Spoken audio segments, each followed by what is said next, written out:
সমস্যাটা সমস্যাটা আসলে তখনই হলো যখন মানুষ চিনতে শুরু করলাম, যখন যখন শিখতে শুরু করলাম মুখ আর মুখোশের মধ্যে পার্থক্যটা কি। সমস্যাটা আসলে তখনই হলো যখন মানুষ চিনতে শুরু করলাম, যখন চোখগুলো জানান দিল কে কাছের আর কে দূরের, কে উপকার করতে জানে আর কেই বা স্বার্থের খোঁজে।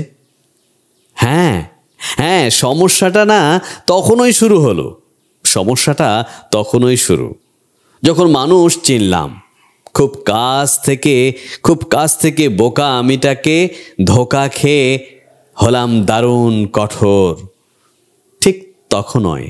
ঠিক তখনই চোখ থেকে সরে গেল আবেগের কালো পর্দাটা।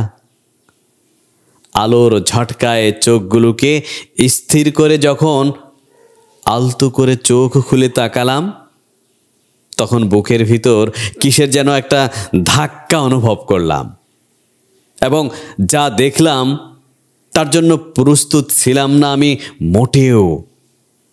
চেয়ে দেখি আমার পাশে কেউ নেই, চেয়ে দেখি আমার আশেপাশে কেউ নেই।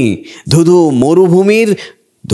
মরুভূমির মধ্যে আমি একা ঠাঁই দাঁড়িয়ে আছি। ভয় পেলাম খুব, দৌড় দিলাম নিজের সবটুকু শক্তি দিয়ে।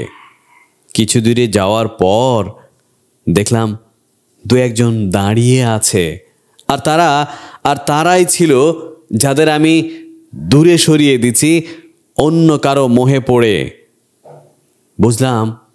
বুঝলাম আমি ভুল ছিলাম।